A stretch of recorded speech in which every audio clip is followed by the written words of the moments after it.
Welcome to the Fantasy Champions Fantasy Football Podcast. Here's your host, Morgan Colby and Rick Lemon. What's going on, Fantasy Champs? My name is Morgan Colby. I got Rick Lemon with me as always. Was popping Rick. What's going on? What's going on? The delay on the Zoom call always hits. Literally every episode, I'm like, what's going on? You're like, what's good? And then I'm in the middle of introducing our names. I'm like, it's a problem with doing it over Zoom. Really. But excited to be back at you today. We got a lot of stuff to get to in this episode, so we'll jump right in a second. But today we have top 5 value picks. One of my favorite episodes to do of the year, because this is where the money is going to be made in fantasy football, is those guys that you can get a little bit later in drafts that will outperform their ADP, jump up in the draft, not in the draft rankings, in the season standings or the season leaders in fantasy points at the end of the year, and outperform where they ended up getting drafted. Finding those gems is super important to fantasy football. And so that's what we're going to talk about today. Before we do, check our website, fantasychampions.com. Don't do that yet. I don't know why I keep saying that. You can look at the coming soon graphic, though. So that'll be good. Follow us on Twitter, Instagram, Facebook, TikTok. If you're listening on Apple Podcasts, Spotify, Stitcher, and other podcasting platforms, please leave a review and share this pod with your friends. If you're watching on YouTube, subscribe. Click the bell for notifications, like, and comment down below. Rick, what are your thoughts on value picks? Because I felt like you had something to say. I just wanted to get the intro out of the way. No, I mean, I think you hit the nail on the head, though, with value picks. They're super important, and it's the best way to win leagues, because you can get a guy who the best example to me is someone who we both kind of missed on last year, but you were higher on him than I was. I mostly missed on. Yeah. That was Amon-Ra St. Brown. He was like pick 60 or something like that. Mm-hmm. And then he ended up, by week 3, we could tell he was going to be a wide receiver 1. Yeah. So, and I'm not saying any of these guys are that, but that type of value shift, and it can change your whole team. Oh yeah, the perspective can flip your whole team from a team that maybe wasn't competing to a team that is, because of that one guy. So finding those guys is super important, and sometimes you have to. These are just based on ADP, but sometimes you need to follow your draft. Last year in the home league, I probably talked about this 100 times last year, but I got Lamar Jackson in the 7th round because for whatever reason, our home league was just not drafting him. They had all drafted some quarterbacks and the guys around me, and I just was waiting and waiting. I'm like, all right, fine, I'll take them. Right. Just leave them on the board. Okay. So you want to be following that, where you think a guy might go, where you have him ranked, as opposed to where he's falling in the draft. That's why having a tiered system and a tiered approach to, your rankings, and I got to tier out my rankings, by the way. I haven't done that yet, but, having those available and crossing guys' names out so you can see where on the list you have a certain player, or where on the rankings you have a certain player as opposed to where he's going in the draft, there might be a super value. So these are guys that we think could be values in your draft, and that you should check out based on ADP. We had 10 that we wrote down, and we narrowed it down to 5. So I like that. 5 guys. Yes. All right, let's talk about the first one. His name is Mike Williams, ADP of 70 in Sleeper, wide receiver 30. Now, last year, I believe he suffered an injury. Is that correct? Yeah, he played 13 games last year. So he missed 4 games. My computer is freezing, so great news. Say that again. Yeah, he played 13 games, so he missed 4 games last year. Okay, yeah. So, for a guy like Mike Williams, I was going to talk about he's in PPR, he's kind of inconsistent and not really going to be super explosive because he's not a guy that gets, 10 targets. He's not Keenan Allen getting 10, 11, 12, 13 targets and catching 9 passes, or a Cooper Kupp who might do that. Keenan Allen's old as dirt, so I probably shouldn't bring him up. But anyway, so Mike Williams last year was averaging around 13.6 points per game at the wide receiver position, which is on the edge of wide receiver 20. In the previous year, he was a top 10, 11, 12 wide receiver in fantasy football in his performance. And last year, between injuries, to Keenan Allen and Mike Williams and other things. And the Chargers had an inefficient offense last year. And had one of the, outside of Patriots, had probably the worst offense coordinator in the league as well. Yes. And so now they have Kellen Moore, and they have an opportunity to jump forward and become a much better offense, a much better football team. And Mike Williams is going to be that X playing on the outside. And in the Dallas Cowboys offense, we said what the X does. We see what man does, CeeDee Lamb. Yeah. They like to target him, like get him involved. So we'll see if they do that with the Chargers. I don't think it's going to be nearly as much in terms of the volume that CeeDee Lamb gets. But I think Mike Williams is a screeching value at wide receiver 30 at this point, because if last year he finished at wide receiver 20, this year the offense is going to be better, more efficient, and he could get more opportunity. And he stays healthy, there's no reason to think that he can't finish in the top 15 and outperform his ADP, even if he's wide receiver 20 again. Yeah. Or somewhere in that range. Like, he's still going to outperform that ADP. So right now he's a screeching value. You should get him on your teams. Rick, give me your thoughts on Mike Williams. Right, that's the name of this episode, right? We're talking about values here, and that's exactly what Mike Williams is at wide receiver 30. He should be going in like that wide receiver 20-ish range because, again, last year was a down year for him. Points per game was finished as wide receiver. I think it was like 21, about in that range, which is still would outperform his ADP. And the year before that, as you mentioned, he was wide receiver 12 in PPR. And you look at the big differences outside of health between those two seasons was touchdowns. He had 9 touchdowns in 2021 and only 4 last year. And you look at Herbert as well and kind of compare his seasons. He only had 25 touchdowns last year, and the year before that he had 38, right? So big touchdown drop off for Herbert last year. And I think you could probably reasonably say he meets somewhere in the middle and he gets like 30, 31 touchdowns this year. And if that's the case, that Mike Williams will get more than 4. And that just means Mike Williams will finish even higher, right? So I expect Mike Williams to have a good season. You're right, in PPR, he's not a Cooper Kupp. He's not a Amon-Ra St. Brown. Like, he's not that type of player who's just going to be pure volume. He's not going to get 100 catches. But he's going to have these big monster games. Even last year, he had some of those games. He had 25 points in week 2, 23 in week 5, 21 in week 7, 23. He got injured and then came back. First game back against Miami at 23.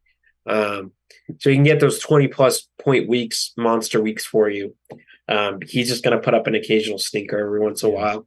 But drafting him at pick 70, who cares? Oh yeah, I mean, he's going to be your 4th receiver, your third receiver. You talk about like your second flex option and what your average points per game would be at that spot, it's probably in PPR, it's probably around 10. Right, and imagine he's your second flex or your first flex, he gets whatever. 25 he's your flex, points. And he's playing it with the easiest matchup in the league. He's probably going to be ranked as a low end wide receiver 1 for that week. Yep. And you're going to have your other 2 receivers already. So it's he's just a good value, good play. Yeah, you're going shopping at Savers. Yeah. With Mike Williams. But I'll take it. All right. Number 2, Miles Sanders. Your guy. ADP is my guy. ADP of 53. He's going off the board at RB20. So this one is a little bit tougher to jump ahead of, whereas Mike Williams wide receiver 30, I think that unless he gets hurt, there's no world for me where he finishes outside of wide receiver 30 unless he just completely the Quentin Johnston takes over and becomes the guy. There's no realm for me that Mike Williams finishes at wide receiver 30 or lower, unless there's an injury involved. Miles Sanders, a little bit different. RB20 is a little bit higher, so this one's a little bit hotter of a take. But he's going off the board at ADP of 53. RB20 for the running back position is essentially wide receiver 30 for the wide receiver position, I would say, probably, because there are not a lot of running backs. Yeah. But Miles Sanders is a value. Last year, I actually want to take a look at there were 2 guys after Christian McCaffrey got traded. There were 2 guys, Donta Foreman, right? Mm-hmm. And who's the other guy? Chuba Hubbard. Chuba Hubbard. Okay. Foreman got most of the starts. But so he gets traded back half of the season for Donta Foreman. 300 rush attempts, 1,290 yards. This is paced out. Paced out to a full 17-game season. 299 rush attempts, 1,290 yards, 8 touchdowns. Didn't have much in the receiving department. I don't know what Chuba did for receiving in that time frame. He had a little bit.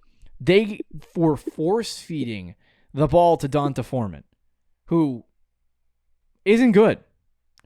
Miles Sanders comes in. No. He's much better. Now, obviously, Matt Rule's gone, all of that different stuff, and the offensive system's going to be a little bit different under Frank Reich. But in case you don't remember, there was a talented running back that he had named Jonathan Taylor.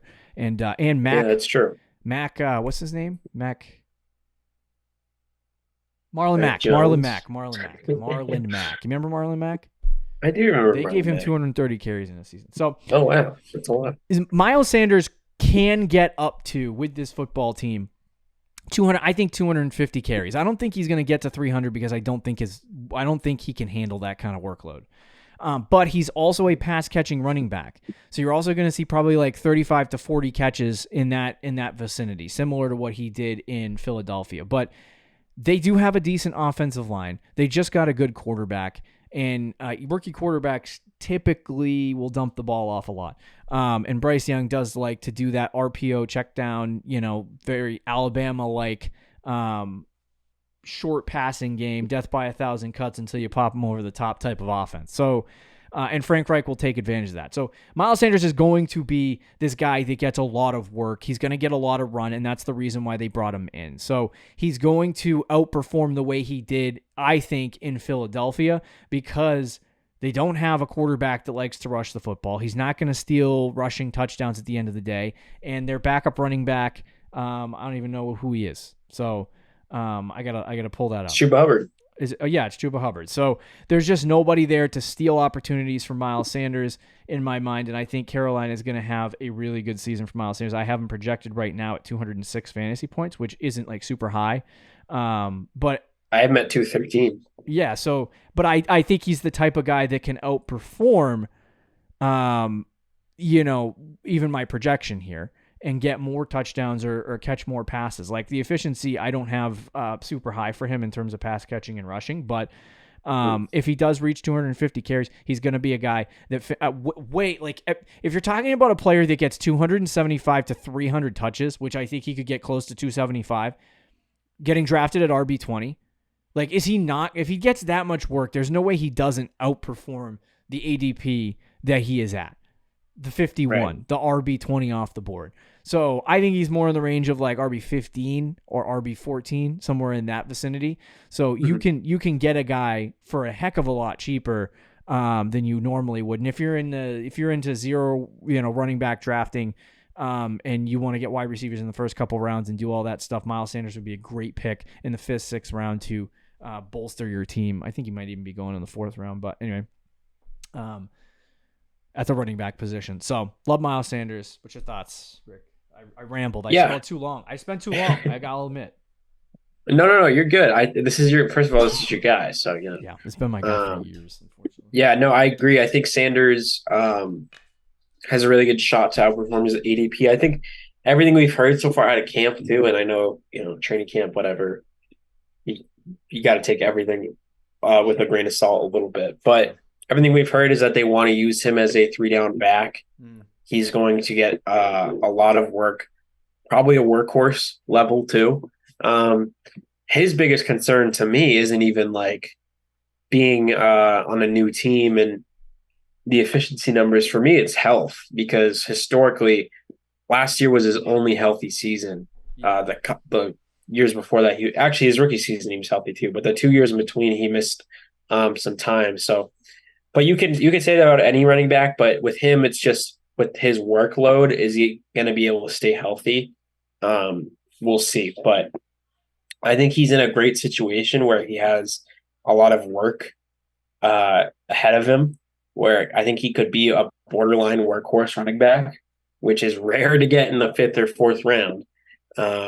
And even though Carolina is not a great team, with Bryce Young there, you would hope that they are at least competing, and they're at least competing on the offensive side of the ball. Crappy division. So I do like Miles Sanders. I think he's really solid and could be a very solid RB2 for you.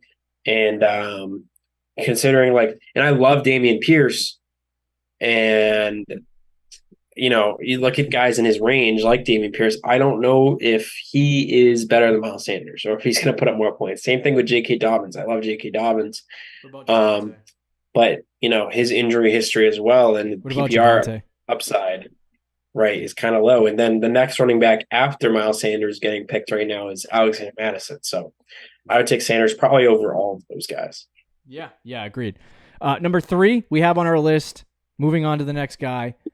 Aaron Jones, ADP of 41, going off the board at RB 16. So this one a little bit more challenging to get over that threshold. But Rick, tell us why Aaron Jones is a value right now.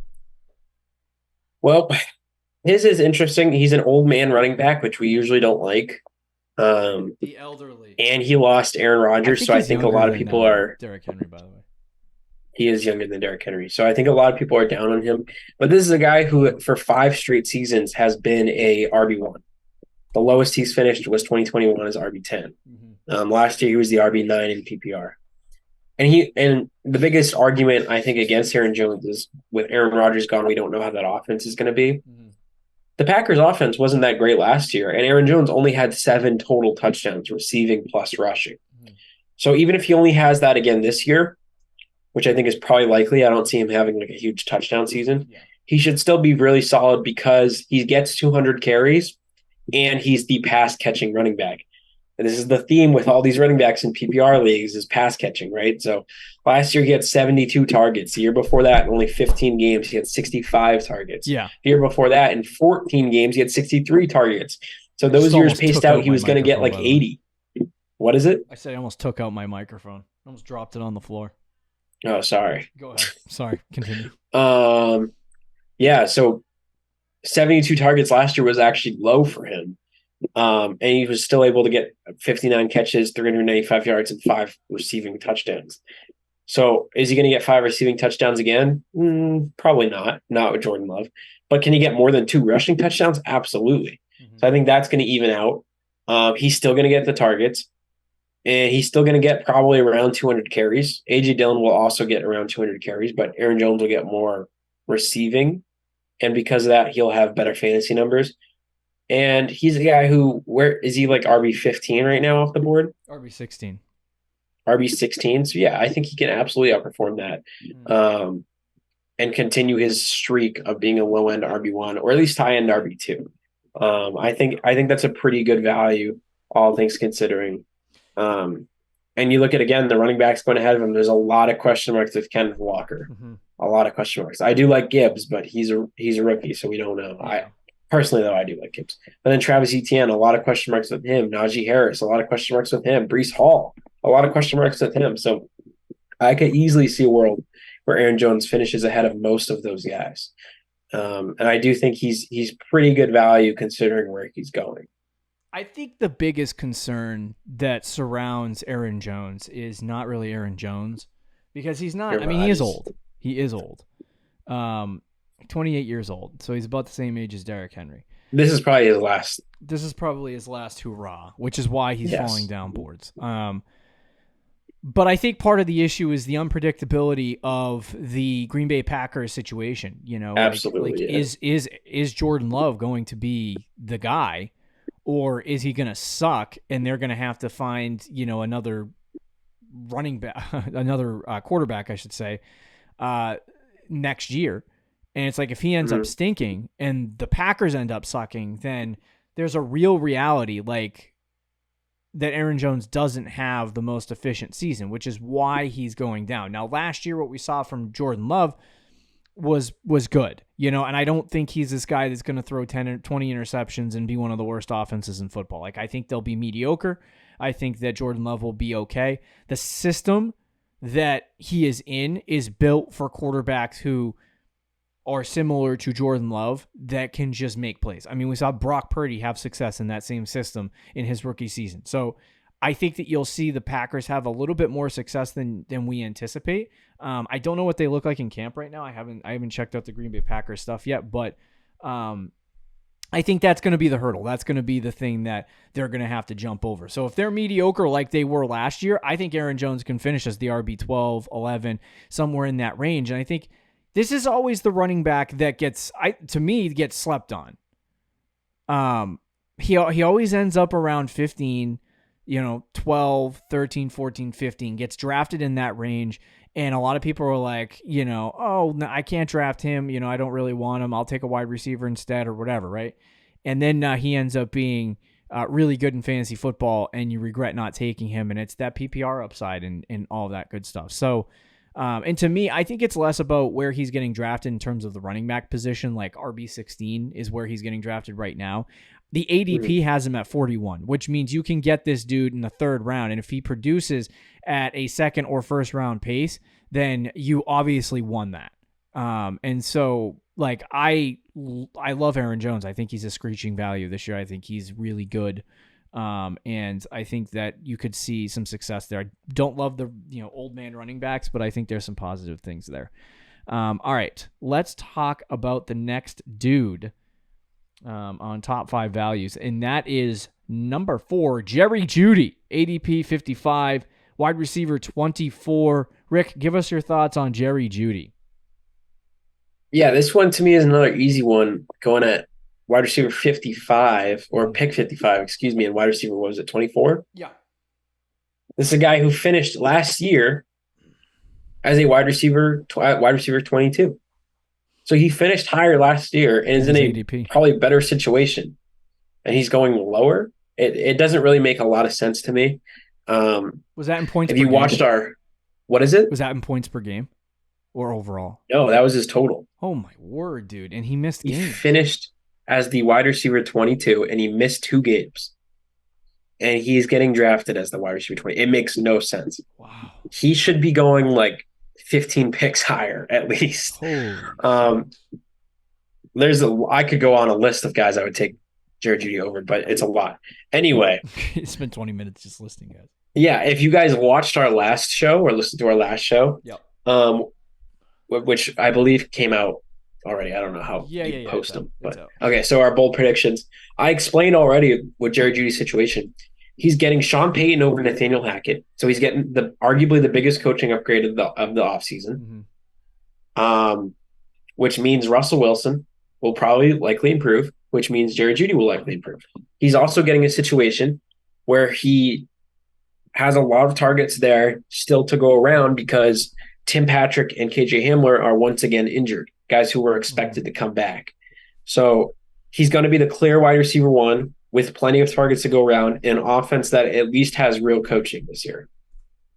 And he was already 22 last year, so it's not like he was awful last year. Yeah. So he's getting all these improvements, and he was already wide receiver 22. It's a smash to me. He's a fantastic value. Yeah, and I think, obviously there's a lot of improvements that have been made in Denver, like Rick outlined, and we talked a little bit more in detail on Jerry Jeudy in the last show, so I won't beat a dead horse, but he's a type of player that, like, this is it for him. He's 28. He's 24 years old. So, like, if he doesn't have success now, like, he is going to be relegated to being one of those mid wide receivers. And I think he's way more talented than that. I think he's a way better route runner than that. And I think that he is a fantastic player. And I think he's suffered from his team being bad. Sean Payton, in his many years as the New Orleans Saints offensive coordinator, head coach, I should say. He had a lot of really good number 1 wide receivers. And this guy right now, Jerry Jeudy, is his number 1 wide receiver. He went to bat for Jerry Jeudy to make sure they didn't trade him this offseason, and they made sure they kept him on the football team. And he is going to be, this sounds very radical, but he is going to be their Michael Thomas. And if he performs anything like Michael Thomas did in terms of target share and in terms of production, you're going to have a very like this is one of those like we've done the breakout thing with Jerry Jeudy before, but I think this is one guy on this list that could jump into that top 12 conversation. Yes. Where he's getting like he can outperform his spot by 12, 14 spots and be a guy that changes the fortunes of your fantasy team, who comes out week 1, gets 10 targets, 8 catches, 120 yards and a tutty, and all of a sudden you're like, oh, here we go. Here we go. We're going to win some games this year. So, like, I think Jerry Jeudy has that upside. He is their number 1 wide receiver. Like Rick said, there's a couple of guys that, are missing time here and or getting completely cut. And, obviously they have Marvin Mims coming up behind those guys, but a lot of interesting stuff for the Denver Broncos. But I think Jerry Jeudy is a I'm not going to say the word screeching again because that's what I keep saying, but he is a super value. He is a Walmart stamp of approval value right now. Yes, 100%. So let's talk about our last guy and wrap up the show. Is David Njoku, ADP 91, going off the board at tight end 10. And I'm going to start off by bringing up my my Cleveland Browns projections. Now, Deshaun Watson he was awful last year. I mean, when I was looking at his numbers from last season, he was just they weren't good. They were not good. They were not good. So my projections for him are much better, more efficient. Hopefully those things closer to what he was in Houston. Yeah, close. I don't think he'll get back to Houston level. But I think that he can still be a really, really good NFL quarterback. But I was projecting out David Njoku, gave him 90 targets. He ended up with 164 fantasy points. And so like that is in the range. If you're looking at the tight end position of pretty solid. Yeah, it's decent. And it's right around the range of like top 6 or 7 at the tight end position. But if you look at him in years past, last year he had 10 points per game, which was top 6. And he is clearly a fantastic tight end, really talented tight end that just hasn't had a quarterback to get him the ball and hasn't really had the opportunity. And so I think, for me, like for projections, I kind of try to play the middle of the road area. And I do feel like I have Elijah Moore at 100 targets here. And I think there's a chance that you could have David Njoku take some of those targets or take some targets from Donovan Peoples-Jones and get up to 110 to 120 targets, which would then catapult him to top 5 at the tight end position. When you talk about the tight end position, there's generally only like 5 to 6, 7 tight ends that end up being really good in fantasy football, and then the rest are like just mid. So if you're talking about a guy getting drafted as a tight end 10 that has the potential of being a top 5 tight end in fantasy football, that's a guy that you can play on a week-to-week basis. So for me, I look at David Njoku as one of those guys that you can draft in the 10th, 9th, 8th round and then start on a week-to-week basis and hope the wheels don't fall off, because he was really good last year when he was given the opportunity. So I think David Njoku is going to outperform that ADP of 91 and outperform that tight end slot of 10 and jump up much higher than that. I think he's a very good value. And, when you're talking about a year where there's not a whole ton of tight ends late that you can jump into and grab, David Njoku is one of those guys. Yeah, no, I agree. I think at his price too and his range, he's a pretty good value. I think he is going in that same range as Evan Ingram, as a Pat Freiermuth, as a Dalton Schultz. And to me, you can make the argument he has at least the most upside of those guys. And might end up being the best pick of those guys, yet he might end up being the 3rd or 4th guy on that list. And as tight end 10, if he's similar to quarterbacks, I like the top tight ends a lot, but if you miss out on some of those top tight ends, I do like Njoku a lot, and I think he's probably going to be one of my top options this year in drafts. Okay, sounds good. Had to get a tight end on there, make it a little more boring. We tried a quarterback. There was nothing available. But Mike Williams, Miles Sanders, Aaron Jones, Jerry Jeudy, David Njoku, all of those top 5 value picks. There's also some other guys that we have on this list. Maybe we'll talk about them at some other point. Next show is going to be a mock draft, and then we'll send you off for the weekend. We'll see you later, guys. Bye. Yeah. Thank you for listening to the Fantasy Champions Podcast. Make sure you subscribe on iTunes and YouTube, and follow us on Twitter at the FF Champs.